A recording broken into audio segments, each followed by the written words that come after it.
Welcome to Call to Post, the Off the Bench Podcast Network feature dedicated to thoroughbred racing. Hosting today's show will be Brandon Ferst, and Brandon will be joined by Raider Jim Martinez. Grab some paper, make some notes, enjoy yourselves. Let's talk thoroughbred racing. Riders up.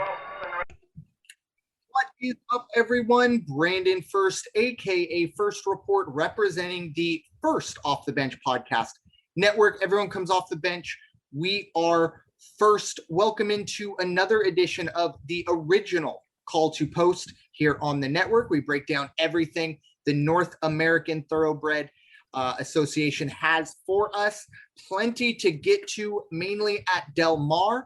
The only Breeders' Cup qualifier this weekend will be at Del Mar, at least in the North American region, what we'll be talking about. So we will get to the Bing Crosby momentarily. But to help me break it all down, as usual, is my co-host, Raider Jim Martinez. You can find Raider Jim at Raider Jim 1090. Mr. Martinez, how you doing today, sir? Doing great. We're back to our normal sunny San Diego weather. It looks like the clouds have gone by. There's no more rain. The sun's out, and it's weekend 3 of the Del Mar summer session.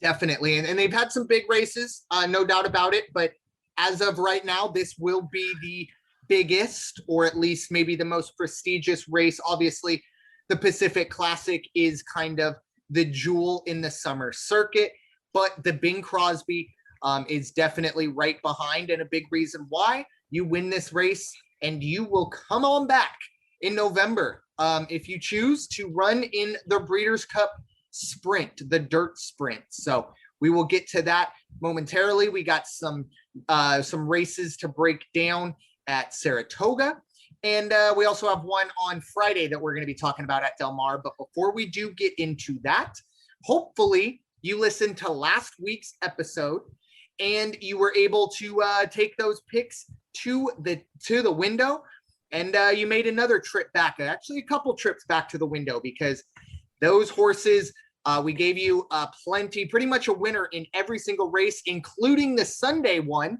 that we kind of just blindly bet. Great horse, don't get me wrong, but we blindly bet the horse by its name, and you're never supposed to do that. But, you know, look, when it's Brandon the bartender, you kind of have to. And of course, he came in and got the win. But Raider Jim, what were your thoughts last weekend? A very, very profitable weekend for the podcast. Yeah, it was a great weekend for us last week, and started out really one we didn't talk about, but on Saturday the 24th, it was the Coaching Club America Oaks Grade 1 race back at Saratoga, and that is when Malathot was running in a very small field, only 4 entries, but Malathot was pretty much having her way with everybody that you put her on the track against. And last week, that was not to be the case, as Mara Hookah at 14, almost 15 to 1, came through. And I will tell you, I happened to tune in and watch that, and it had to be one of the most fantastic races I have seen yet this year. Mara Hookah came down, fired out great out of the gate, took the lead, then kind of dropped back, was running second most of the race, and then they came down the home stretch, and she pulled ahead right at the end, got Malathot by a head, with Clary coming in third. Rock, paper, scissors came in fourth, which was no surprise. Was a good horse, but not the caliber to be there, but actually expected to be the third horse in the money, not Mara Hookah. Mara Hookah was actually the long shot. And small field, when it's a small field, it's a gamble, but again, good lesson. That's why you want to box your exacta combinations on that. If you get lucky like I did, guess what? You go back to the window and you cash in a pretty decent ticket. So congratulations to Mara Hookah, and we'll see what's up for Malathot. Haven't seen the end of Malathot, that's for sure. Yeah, I believe that horse has already clinched a spot in the wherever it might be, the filly and mare, maybe turf, something like that. I'm not quite sure, but I do believe Malathot will be heading to Breeders' Cup, even with a bit of a stumble. And I agree with you. I think it was more Mara Hookah's run rather than Malathot. Obviously, Malathot has been kind of that filly that has taken control over Swiss Skydiver and some of the other well-known fillies, including Monomoy Girl. I don't know if they've gone head to head, but hopefully we'll see that possibly in the distaff. As now that I think about it, I think that's where we might see Malathot. And that is a perfect example, not only on why you should always box your exacta and your trifectas, but a perfect example of why you should follow Raider Jim on Twitter, because as he kind of talked about, we didn't talk about it on the podcast, but Raider Jim, as always, coming through, he had that and pretty much told you not only box that, but hey, keep an eye on Marahuka. And if you did, you kept your eye on that money all the way into your wallet. So yeah, a great opportunity. And I'm going to pat myself on the back in the, I think it was, that filly, I just forgot her name, Marone, who won the at Del Mar this past weekend. And I just blanked on the name.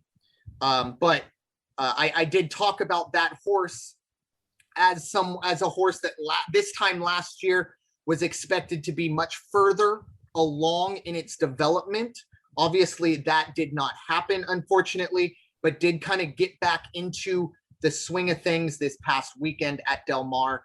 But with that, it is time to kind of turn our attention to Saratoga, where we have a couple big races coming up. No Breeders' Cup qualifiers, but at Saratoga this coming Saturday, race number 8 is the first one we're going to be looking at, is the Alfred G. Vanderbilt Handicap.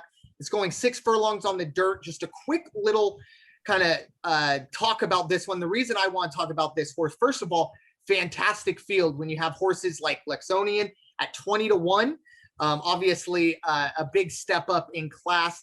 But then you have horses like Mischievous Alex, Ferenz Fire, and maybe the best sprint horse in the country right now, or at least was last year going into the Breeders' Cup. It is Whitmore, aka the old guy, if you will. The one thing about Whitmore, 3 runs in 2021, has yet to make it into a winner's circle. However, this is a horse that's won over 4.4 million. And anytime this horse is on dirt in a sprint, you have to keep your eye on Whitmore at the moment. Whitmore is 4-1, not the favorite. The favorite will be the 2-horse Mischievous Alex at 2-1. And then you also have Ferenz Fire at 3-1. So there's plenty of value in Whitmore. Now, as an 8-year-old running still in grade 1s, maybe a bit of a question mark, but this is also a horse that at 7 years old was the best sprinter on dirt, according to the Breeders' Cup. So definitely a one to watch here. The Alfred G. Vanderbilt Handicap, that will be going off on Saturday, race 8 at Saratoga, about 5 o'clock Eastern, 2 o'clock Pacific. Do the math in between. But Raider Jim, what are your thoughts on this very kind of stacked field? Well, this is an all-star field. This isn't the feature race, but like you said, we've got 3 great races at Saratoga all in a row, right around $1 million in purse money between the 3 of them. Mischievous Alex is definitely the front runner at 2-1, as you covered. Irad Ortiz in the saddle. I think it's going to be a 2-horse race with Mischievous Alex, and then the horse on the outside, the 9-horse Special Reserve.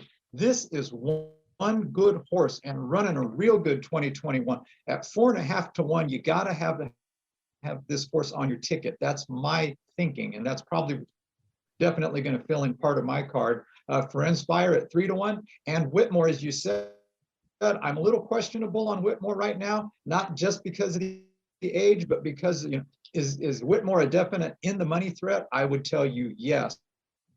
Winner circle, that could be iffy, but Whitmore underneath on your ticket with Ferenz Fire, Mischievous Alex, and of course Special Reserve, and I think you got a pretty profitable ticket. Very much so. And you're also going to see a great race, no matter what. Hopefully your ticket does hit, but if it doesn't, like I said, you will be treated to a fantastic race. And it's a nice little segue into what I believe could possibly be the, I don't think it's the feature, but definitely the co-main event, if you will, at Saratoga. It is race number 9, going about a half hour after the Vanderbilt Stakes go off. But it is the Jim Dandy for 3-year-olds, going a mile and an eighth here at Saratoga. This, I'll give you the honors on this one, Raider Jim, to get us started on the Jim Dandy.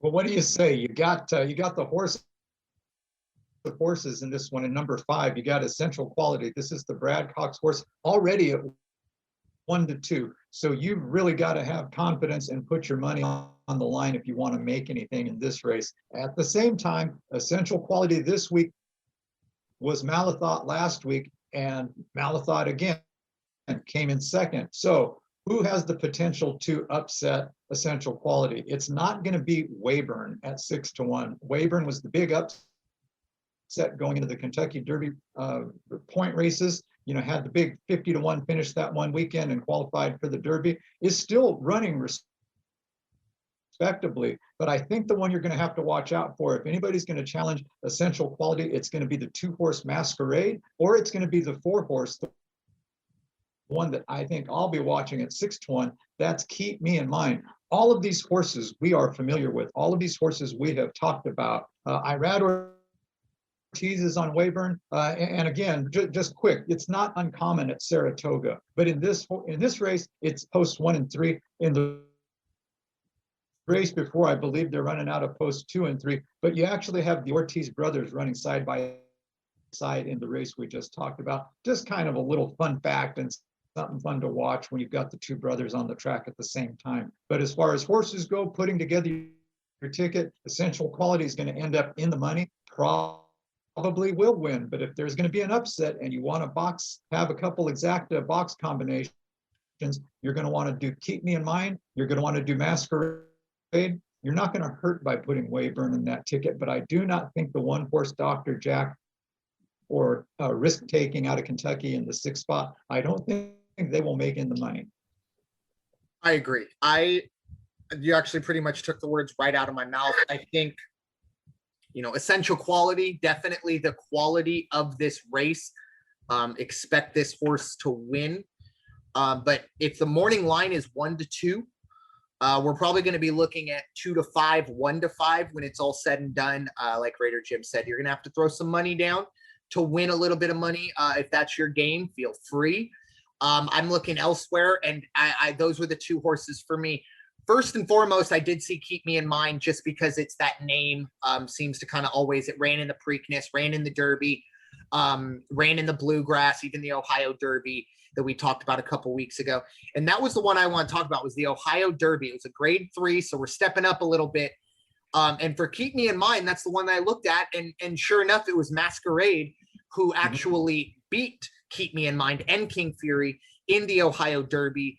And that's something really, I think right now, going a mile and an eighth on the dirt. Now, it obviously wasn't Saratoga, but still, I think Masquerade, Keep Me in Mind, and Essential Quality, if you box that trifecta, I think you'll feel good about it. I don't think it's going to be the most profitable trifecta you'll ever cash, but I do think you will cash it. When it comes to Wayburn, I think we're still in this area. Obviously, you talked about it was the Gotham.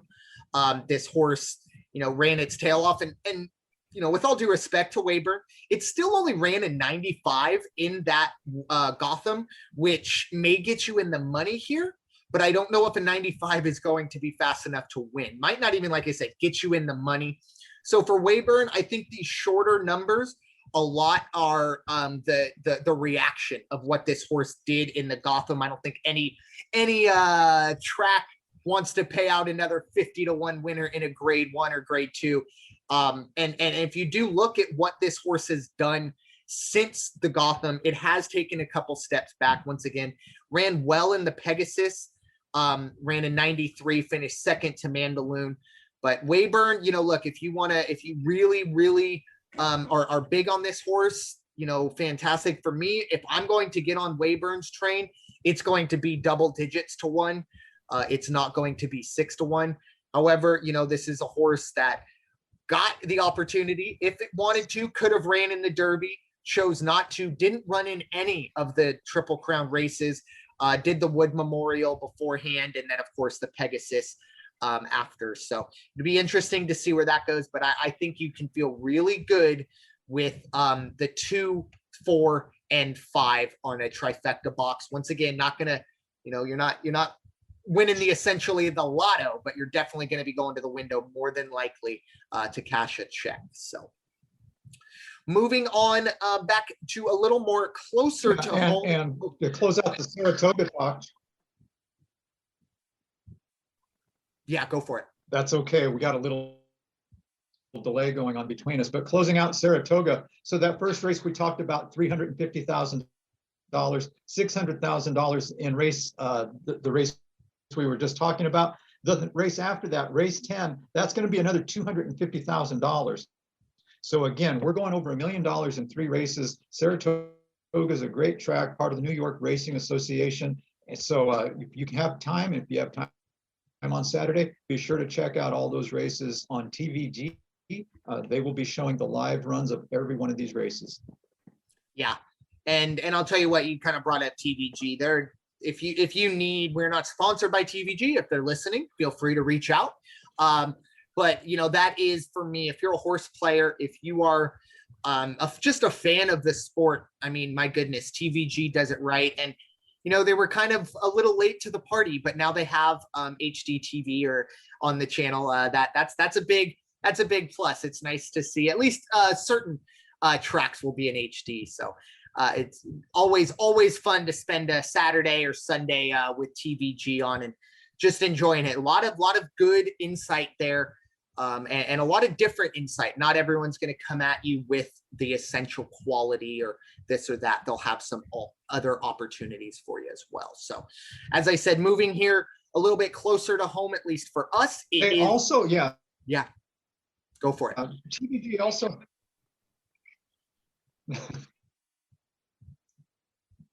TVG also regularly has very, very good, very affordable for the everyday casual horse player. They run some great promotions where if you just sign up for your free account, if you have money in your account, they will do features weekly at various racetracks where if you put your money on a horse and it comes in place or show, they will refund you, all or a portion of your bet up to like $10. And that's not bad. If sometimes I opt in and I forget about it and I'll cash in a ticket.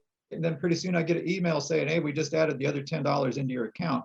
Always a nice little bonus. It's a great app. So again, I highly encourage everybody that wants to have just a casual day, casual afternoon, sit in the sun in San Diego or in Southern California and play the horses watching TVG. Exactly. And it's great also on the app too. You put those picks in, maybe you put them in a couple hours early because you got some family time or something. Hit the little alerts for this race, and about 5 minutes before that race goes off, you'll get a little alert. And if you choose to, you can watch the race on your phone. So plenty of great features, but no more free publicity for those for TVG. But once again, go check it out if you so choose. But moving on to Del Mar, obviously, as we get into the summer season, if you will, I do believe today was the first Thursday that they ran. So they are starting to get, bigger, or at least a couple more days in. But we will be talking about tomorrow, Friday, the 30th of July. It is the feature race of Friday, going to be race number 6, the Real Good Deal. It's an ungraded stakes race, $175,000 purse. They're going 7 furlongs on the dirt, and we have a very, very big favorite here at 6-5. This is also for 3-year-olds, just a heads up, 3-year-olds. And that right at the top is going to be the favorite at 6-5, the Chosen Vron. This is a horse that's won 4 of its 5 races. The only race it did not win, it came in 3rd to Concert Tour, a horse that is at the grade 1 level consistently and wins at that grade 1 level. So nothing to scoff at from the Chosen Vron. However, 6 to 5 morning line, expect that to drop down to 2 or 3 to 5 when the race does go off. However, there are also a couple other horses I'm going to talk about, and they're right at that 3 and 4 spot. It is Top Harbor at 3 to 1 and Atomic Drop at 4 to 1. Now, I'm looking at Atomic Drop, and you got Abel Cedijo, who I believe last year was one of the top jockeys at Del Mar. You also have Philip D'Amato, and obviously Philip D'Amato is one of the most notable horse trainers, I should say, out there. The one thing I will say about Atomic Drop, took 4 races to break its maiden, finally broke its maiden last June, or this last month, or 6 weeks ago at Santa Anita. And breaking your maiden and now going up against a horse like Chosen Vron, that's going to be a huge step up. However, we do have Top Harbor. The one big thing that kind of scares me away from Top Harbor is it has yet to beat another horse to talk about here. It's None Above the Law. None Above the Law has lost to the Chosen Vron, but has beaten Top Harbor. So it's a little bit of both, kind of get stuck in the middle. And the last one is Let's Get Lucky. This is a horse, once again, a lot of these horses outside of the Chosen Vron are really taking big time steps up in classes. Maybe not so much None Above the Law. Pretty much the ungraded stakes races are where this horse kind of hangs out. But for me, it's really hard to get away from the Chosen Vron when you look at what this horse has done. However, you are going to have to put a good amount of money on this horse to make it profitable. But Raider Jim, what are your thoughts? Yeah, Chosen Vron, it's kind of hard to look past. As you said, 5 for 5 in the money. 4 of those were in the winner's circle. This is the horse to beat in this field. I think it's number 4, Atomic Drop, after that at 4 to 1. Cedillo right now is the number 2 jockey at Del Mar, having a fantastic season. And the one that initially, if you just go on the past performances, I was a little high, and then I dropped back on how I felt about the 6 horse, None Above the Law. Now, here's where I'm going to change my opinion on None Above the Law. The leading jockey at Del Mar, Flavian Pratt, is on board. It's Peter Miller's horse. Miller and Pratt, that's another one of those great jockey trainer combinations. None Above the Law in the money underneath on your card is not a bad thing, as is Top Harbor. This is just going to be a great race all the way around. Chosen Vron should have the win, no problem. Then it's just going to be who fills in those other 2 spots. But I do like None Above the Law, Atomic Drop, Top Harbor would be my other 3 picks. And again, what do you say about the season that both Pratt and Cedillo are having right now? These guys are just out of their minds in the money. Great percentages in the money right now. Yeah, and you talked about that combination, that jockey trainer combination. And when you're where are we on the None Above the Law? You got the Peter Miller Flavian Pratt combo. The last year and a half at Del Mar, these two have ran together 72 times. They have a 28% win percentage and a return on investment of $2. So that will definitely, if you're a big fan of those kind of combination plays, or if that's kind of something you look at, that Peter Miller Flavian Pratt combo is key. And just another, if you don't have access to the past performances on DRF or wherever you go, just for Chosen Vron, every single race this horse has won, it has won by a length or more. And we're talking about pretty much since it broke its maiden back last December. This is a horse that's ran in ungraded stakes races, a grade 2 and 2 grade 3. So we're not talking about kind of beating up on optional claimers or allowance race guys. This is a horse that's been kind of at the top or near the top, at least, of that grade, and has dominated every single time. It will be interesting to see, however, if we do see Chosen Vron maybe in a grade 2 or a grade 1 this summer, because if this horse goes out and does what I think we all kind of expect it to do, I mean, eventually we got to get this horse moving up rather than just kind of beating up on the ungraded stakes race runners, which, you know, fantastic, but I'd love to see Chosen Brawn in a grade 2 or a grade 1 for the 3-year-olds on dirt, at least the sprint. That would be a lot of fun. So, and one other thing, Chosen Brawn has won at 7 furlongs. It's won at 1 mile and a 16th. It's won at 6.5 furlongs. This is a horse. It's just a really good horse. And whenever you put this horse on, it's going to run well. And yeah, but unfortunately, everyone knows that. So the odds are going to be a little lower than we like to see here on the pod. But a great race there. Really, really talented field for an ungraded stakes race. And a lot of that has to do with the Chosen Brawn, but plenty of other horses to keep an eye on there. Moving on to Saturday, the big one. As I said, the only North American Breeders' Cup win, and you're in race this weekend. It is the Bing Crosby going 6 furlongs on dirt. This will get you into the Breeders' Cup Sprint. We talked about Whitmore earlier. That was the horse that won the Breeders' Cup Sprint last year. So we'll see whoever comes out of this will hopefully, or maybe possibly, get a chance to go after Whitmore as he tries to defend his crown if he's invited. But Raider Jim, I'll give you the honors on the Bing Crosby Stakes going 6 furlongs on the dirt, a $300,000 purse.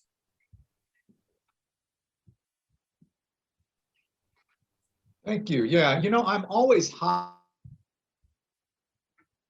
as far as the Santa Anita, the Del Mar, all those, the 2 West Coast tracks. I'm always high about the caliber of jockeys that they put out. You know, it's an all-star cast, as you hear me say, as we do every podcast, it seems. But this one, once again, they're going to step it up a notch. And you can tell Breeders' Cup is in the air. This is for a position in the Breeders' Cup Sprint.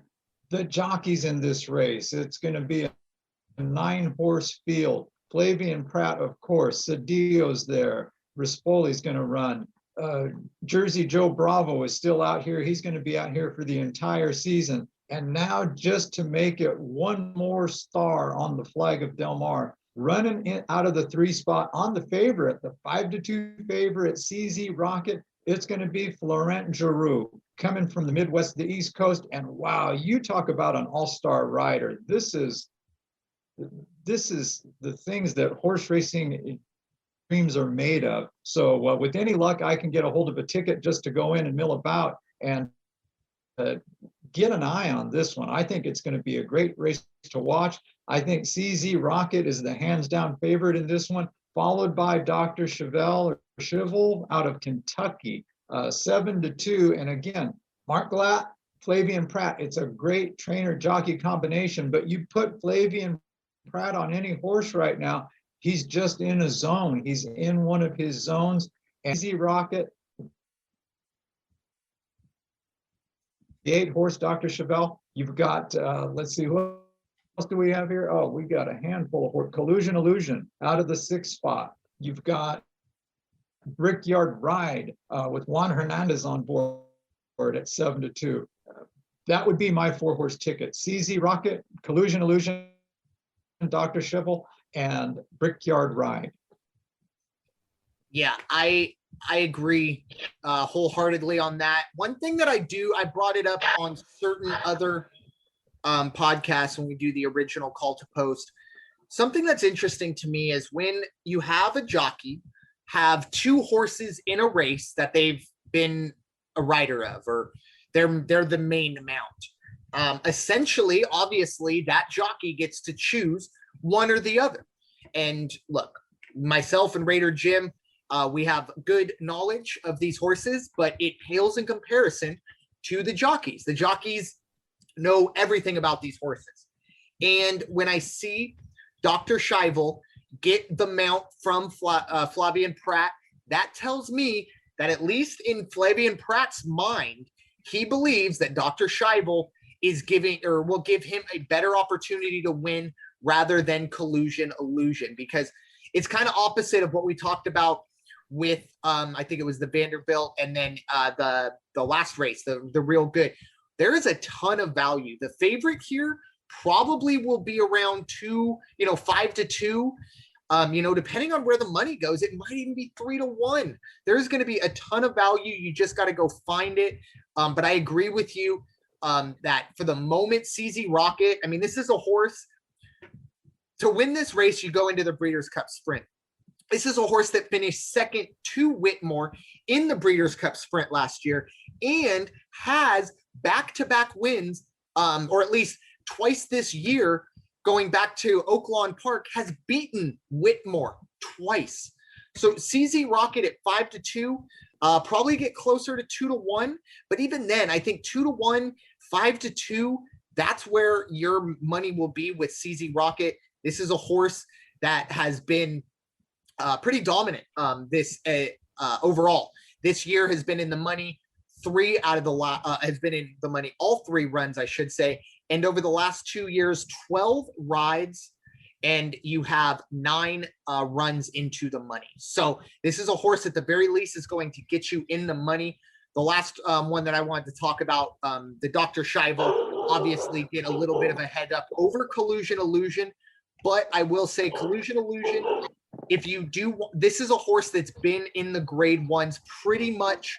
I want to say almost its entire career. I mean, it was running in the American Pharaoh back in 2019. It ran in the Bing Crosby last year, and guess what? Yep, we have our defending champ. This is a horse that did win the Breeders' Cup, did win the Bing Crosby. That of course got it into the Breeders' Cup Sprint last year.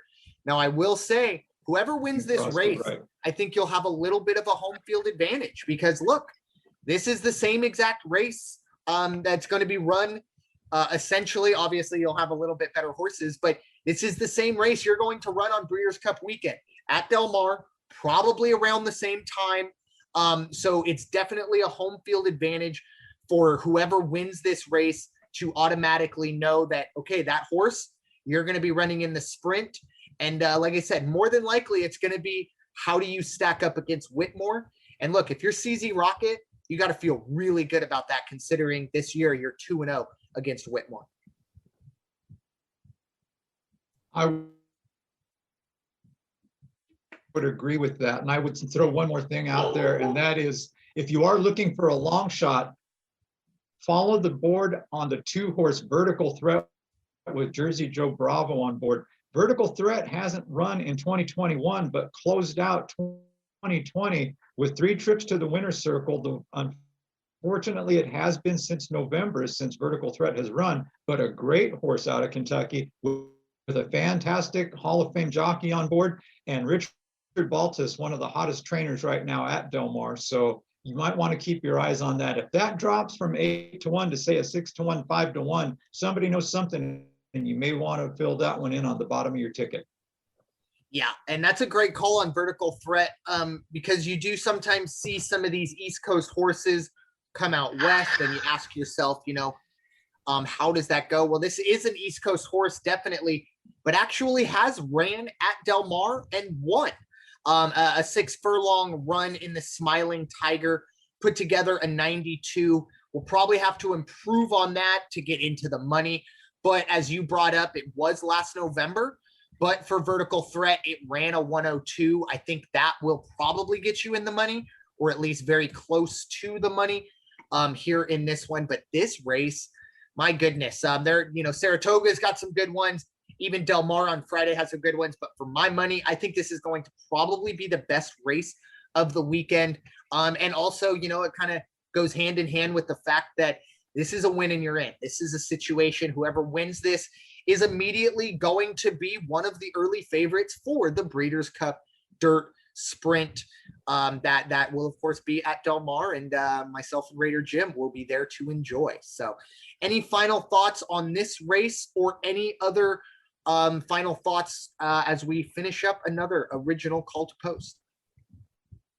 Yeah, just real quick, if I may, and that is congratulations continue to be extended by us to the Del Mar Thoroughbred Club. They are doing a fantastic job. Again, this is going to be weekend number 3 already. They are breaking a little bit of limited capacity,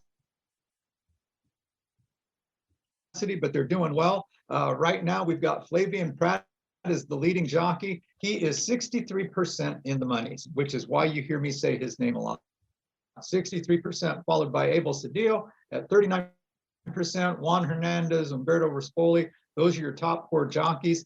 On the trainers, you've got Peter Miller is the #1 trainer right now. 39% of his mounts have gone into the, finished in the money. Richard Mandela after that. Richard Baltus is #3. Mark Glatz #4. All in all, like I say, it's an all-star cast that understands to, of course, the jockeys and the trainers in the stables and on the horses. You're missing out if you don't go to Del Mar. Amen. Yeah, it's once again, every time we do this podcast, whether we actually acknowledge it or maybe it slips our mind, but always the hats off to the Del Mar Thoroughbred Club. We of course had that interview with Dado and everything that had to go down over the past year, and this year is just the same. There, last year obviously dealing with no fans. How do we deal that? Now it's dealing with fans coming in, but now the kind of ever evolving world that we live in. Just speaking for myself, starting tomorrow, my work, whether you're vaccinated or not, everyone's got to wear a mask again. So it's little things like that they might think, okay, we're through it, we're done and dusted, we're ready to go, and then just when you think you know what's going on, another curveball comes through. Del Mar has hit every single curveball, and they've hit every single curveball out of the park. So as always, thank you to all the jockeys, trainers, support staff, behind the scenes, ushers, ticket collectors, every single person that is a part of Del Mar and the Thoroughbred Club. Hats off to you, because myself, Raider Jim, we wouldn't know what to do if Del Mar wasn't around. So it's a great jewel of San Diego, and it's a privilege to live in this city and have that racetrack just about 15, 20 minutes away from wherever you are in San Diego. But with that, we thank you all so much for listening to this edition of the original Call to Post, presented by the First Off the Bench Podcast Network. Everyone comes off the bench. We are first. It is time for you all to go wash your hands and stop hating, everybody. We'll talk to you all very soon, and we hope to see you at the window.